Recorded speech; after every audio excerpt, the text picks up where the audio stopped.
Nathaniel Adams Coles, known professionally as Nat King Cole, was an American singer, jazz pianist, and actor. He recorded over 100 songs that became hits on the pop charts. His trio was the model for small jazz ensembles that followed. Cole also acted in films and on television and performed on Broadway. He was the first African American man to host an American television series. He was the father of singer-songwriter Natalie Cole. Biography. Early life. Nathaniel Adams Coles was born in Montgomery, Alabama, on March 17, 1919. He had three brothers, Eddie, Ike, and Freddy, and a half-sister, Joyce Coles. Each of the Cole brothers pursued careers in music.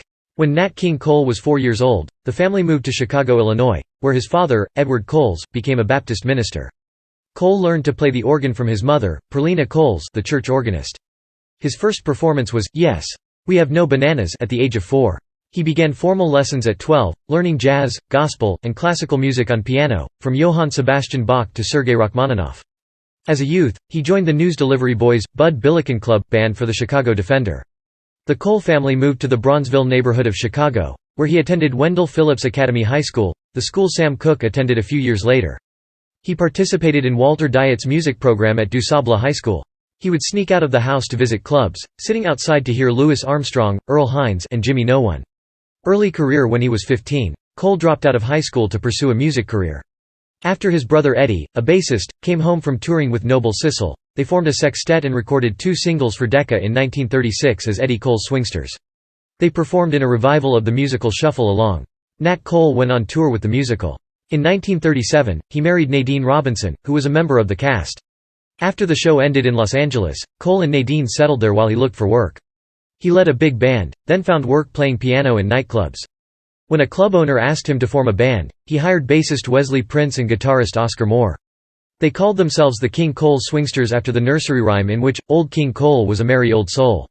They changed their name to the King Cole Trio before making radio transcriptions and recording for small labels. Cole recorded Sweet Lorraine in 1940, and it became his first hit. According to legend, his career as a vocalist started when a drunken bar patron demanded that he sing the song. Cole said that this fabricated story sounded good, so he didn't argue with it. In fact, there was a customer one night who demanded that he sing, but because it was a song Cole didn't know, he sang Sweet Lorraine instead. As people heard Cole's vocal talent, they requested more vocal songs and he obliged. 1940s. In 1941, the trio recorded That Ain't Right for Decca, followed the next year by All For You for Excelsior. They also recorded I'm Lost, a song written by Otis Renee, the owner of Excelsior. I started out to become a jazz pianist. In the meantime I started singing and I sang the way I felt and that's just the way it came out. Nat King Cole, Voice of America interview, c.1956. Cole appeared in the first Jazz at the Philharmonic concerts in 1944. He was credited on Mercury as Shorty Nadine, a derivative of his wife's name, because he had an exclusive contract with Capitol since signing with the label the year before. He recorded with Illinois Jacquet and Lester Young. In 1946, the trio broadcast King Cole Trio Time, a 15-minute radio program. This was the first radio program to be sponsored by a black musician. Between 1946 and 1948, the trio recorded radio transcriptions for Capitol Records transcription service. They also performed on the radio program Swing Soiree, Old Gold, the Chesterfield Supper Club, Kraft Music Hall, and the Orson Welles Almanac. Cole began recording and performing pop-oriented material in which he was often accompanied by a string orchestra. His stature as a popular star was cemented by hits such as, All For You, the Christmas song, Route 66, For Sentimental Reasons, There. I've Said It Again, Nature Boy, Frosty the Snowman, Mona Lisa, Orange-Colored Sky, Too Young. 1950s. On June 7, 1953, Cole performed for the famed 9th Cavalcade of Jazz concert held at Wrigley Field in Chicago, which was produced by Leon Heflin Sr. Also featured that day were Roy Brown and his orchestra, Shorty Rogers, Earl Bostic, Don Tosti and his Mexican Jazzmen, and Louis Armstrong and his All-Stars with Velma Middleton. On November 5, 1956, the Nat King Cole Show debuted on NBC. The variety program was one of the first hosted by an African American. The program started at a length of 15 minutes but was increased to a half-hour in July 1957. Rheingold Beer was a regional sponsor, but a national sponsor was never found. The show was in trouble financially despite efforts by NBC, Harry Belafonte, Tony Bennett, Ella Fitzgerald, Eartha Kitt, Frankie Lane, Peggy Lee, and Mel Torme. Cole decided to end the program. The last episode aired on December 17, 1957. Commenting on the lack of sponsorship, Cole said shortly after its demise, Madison Avenue is afraid of the dark. Throughout the 1950s, Cole continued to record hits that sold millions throughout the world, such as Smile, Pretend, A Blossom Fell, and If I May. His pop hits were collaborations with Nelson Riddle, Gordon Jenkins, and Ralph Carmichael. Riddle arranged several of Cole's 1950s albums, including Nat King Cole Sings for Two in Love, his first 10-inch LP. In 1955, Darling, Je vous aime beaucoup, reached number 7 on the Billboard chart. Love Is the Thing went to number 1 in April 1957 and remained his only number 1 album. In 1959, he received a Grammy Award for Best Performance by a Top 40 Inches artist for Midnight Flyer. In 1958, Cole went to Havana, Cuba, to record Cole Español, an album sung entirely in Spanish.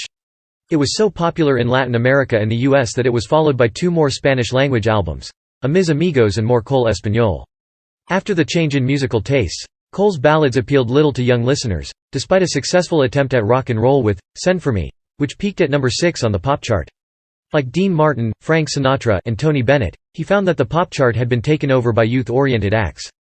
1960s. In 1960, Cole's longtime collaborator Nelson Riddle left Capitol to join Reprise Records, which was established by Frank Sinatra. Riddle and Cole recorded one final hit album, Wild as Love, with lyrics by Ray Rash and Dottie Wayne. Cole later retooled the concept album into an off-Broadway show, I'm With You. Nevertheless, Cole recorded several hit singles during the 1960s, including Let There Be Love, with George Shearing in 1961, the country-flavored hit Ramblin' Rose in August 1962, Dear Lonely Hearts, That Sunday, That Summer, and Those Lazy Hazy Crazy Days of Summer. He performed in many short films, sitcoms, and television shows and played W.C. Handy in the film St. Louis Blues. He also appeared in the Nat King Cole Story, China Gate, and The Blue Gardenia. In January 1964, Cole made one of his final television appearances, on the Jack Benny program. He was introduced as the best friend a song ever had, and sang, When I Fall in Love. Cat Ballou, his final film, was released several months after his death. Earlier on, Cole's shift to traditional pop led some jazz critics and fans to accuse him of selling out, but he never abandoned his jazz roots. As late as 1956 he recorded an all-jazz album, After Midnight, and many of his albums after this are fundamentally jazz-based, being scored for big band without strings, although the arrangements focus primarily on the vocal rather than instrumental leads. Cole had one of his last major hits in 1963, 2 years before his death, with Those Lazy Hazy Crazy Days of Summer, which reached number 6 on the pop chart. Unforgettable was made famous again in 1991 by Cole's daughter Natalie when modern recording technology was used to reunite father and daughter in a duet. The duet version rose to the top of the pop charts, almost 40 years after its original popularity. Nat's final studio album was titled, Love. The album peaked at number 4 on the Billboard Albums chart in the spring of 1965. Personal life. Around the time Cole launched his singing career, he entered into Freemasonry. He was raised in January 1944 in the Thomas Waller Lodge No. 49 in California. The lodge was named after fellow Prince Hall Mason and jazz musician Fats Waller. He joined the Scottish Rite Freemasonry, becoming Master Mason. Cole was an avid baseball fan, particularly of Hank Aaron. In 1968, Nelson Riddle related an incident from some years earlier and told of music studio engineers searching for a source of noise, finding Cole listening to a game on a transistor radio. Marriages and children. Cole met his first wife, Nadine Robinson, while they were on tour for the all-black Broadway musical Shuffle Along. He was 18 when they married. She was the reason he moved to Los Angeles and formed the Nat King Cole Trio. This marriage ended in divorce in 1948. On March 28, 1948, 6 days after his divorce became final, Cole married the singer Maria Hawkins. The Coles were married in Harlem's Abyssinian Baptist Church by Adam Clayton Powell, Jr. They had 5 children. Natalie, who had a successful career as a singer before dying of congestive heart failure at age 65. An adopted daughter, Carol, who died of lung cancer at the age of 64. An adopted son, Nat Kelly Cole, who died of AIDS at the age of 36. And twin daughters, Casey and Timolyn, whose birth was announced in the Milestones column of Time magazine on October 6, 1961. Maria supported him during his final illness and stayed with him until his death. In an interview, she emphasized his musical legacy and the class he exhibited despite his imperfections. Experiences with racism. In August 1948, Cole purchased a house from Col. Harry Gantz, the former husband of the silent film actress Lois Weber, in the all-white Hancock Park neighborhood of Los Angeles. The Ku Klux Klan, which was active in Los Angeles in the 1950s, responded by placing a burning cross on his front lawn. Members of the Property Owners Association told Cole they did not want any undesirables moving into the neighborhood. Cole responded, "Neither do I. And if I see anybody undesirable coming in here, I'll be the first to complain." In 1956 Cole was contracted to perform in Cuba. He wanted to stay at the Hotel Nacional de Cuba in Havana but was refused because it operated a color bar. Cole honored his contract, and the concert at the Tropicana Club was a huge success. During the following year, he returned to Cuba for another concert, singing many songs in Spanish.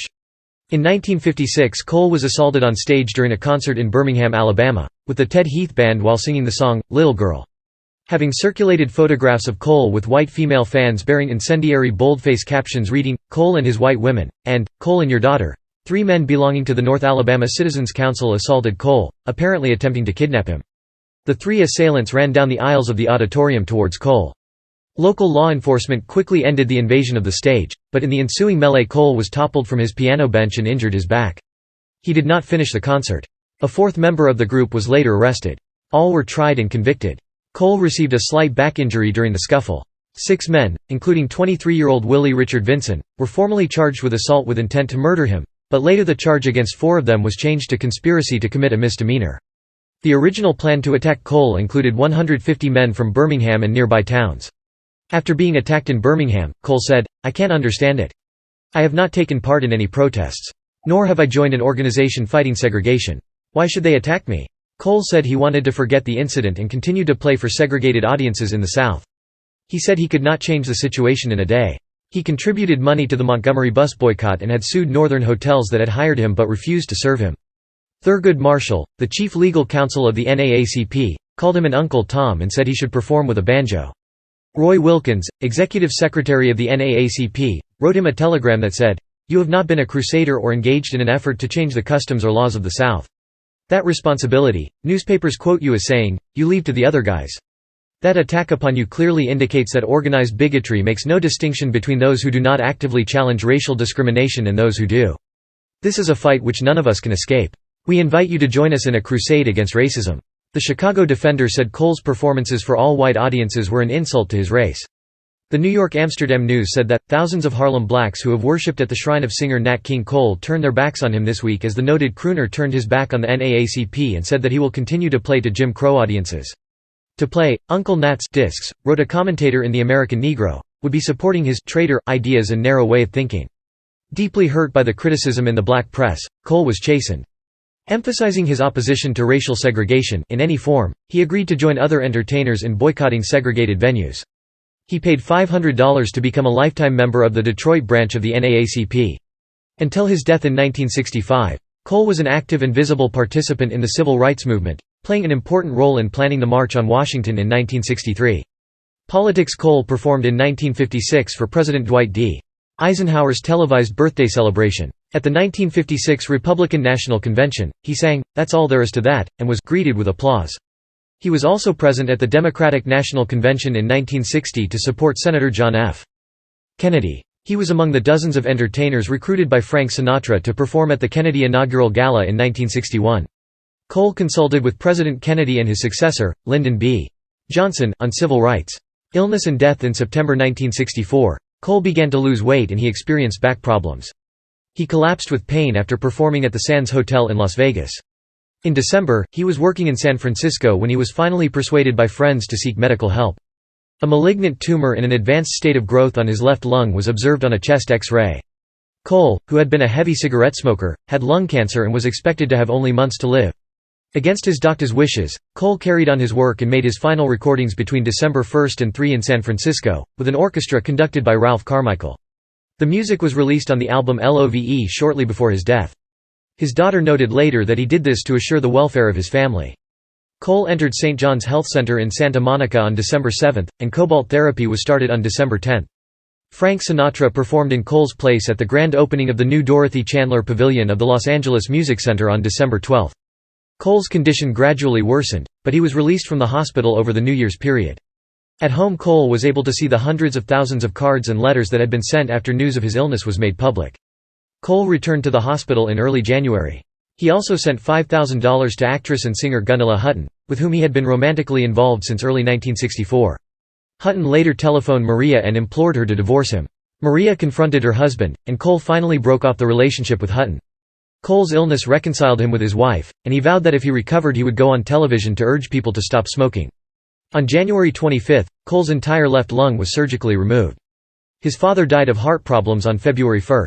Throughout Cole's illness, his publicists promoted the idea that he would soon be well and working, despite the private knowledge of his terminal condition. Billboard magazine reported that, Nat King Cole has successfully come through a serious operation and the future looks bright for the master to resume his career again. On Valentine's Day, Cole and his wife briefly left St. John's to drive by the sea. He died at the hospital early in the morning of February 15, 1965. Cole's funeral was held on February 18 at St. James's Episcopal Church on Wilshire Boulevard in Los Angeles. 400 people were present, and thousands gathered outside the church. Hundreds of members of the public had filed past the coffin the day before. Honorary pallbearers included Robert F. Kennedy, Count Basie, Frank Sinatra, Sammy Davis Jr., Johnny Mathis, George Burns, Danny Thomas, Jimmy Durante, Alan Livingston, Frankie Lane, Steve Allen, and Pat Brown. The eulogy was delivered by Jack Benny, who said that, Nat Cole was a man who gave so much and still had so much to give. He gave it in song, in friendship to his fellow man, devotion to his family. He was a star, a tremendous success as an entertainer, an institution. But he was an even greater success as a man, as a husband, as a father, as a friend. Cole's remains were interred in Freedom Mausoleum at Forest Lawn Memorial Park, in Glendale, California. Posthumous Releases. Cole's last album, Love, was recorded in early December 1964, just a few days before he entered the hospital for cancer treatment, and was released just before he died. It peaked at number 4 on the Billboard Albums chart in the spring of 1965. A Best of album was certified a gold record in 1968. His 1957 recording of When I Fall in Love reached number 4 in the UK charts in 1987, released in reaction to a version by Rick Astley challenging for the coveted Christmas number 1 spot. In 1983, an archivist for EMI Electrola Records, a subsidiary of EMI Records in Germany, discovered some unreleased recordings by Cole, including one in Japanese and another in Spanish. Capitol released them later that year as the LP unreleased. In 1991, Mosaic Records released the complete Capitol Records recordings of the Nat King Cole Trio, a compilation of 349 songs available as an 1/8 CD or a 2/7 LP set. In 2008 it was re-released in digital download format through services like iTunes and Amazon Music.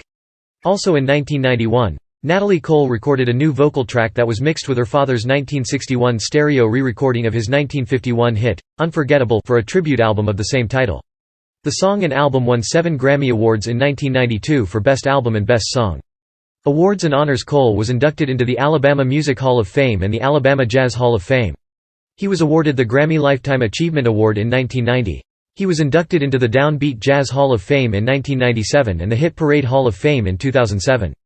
A United States postage stamp with Cole's likeness was issued in 1994.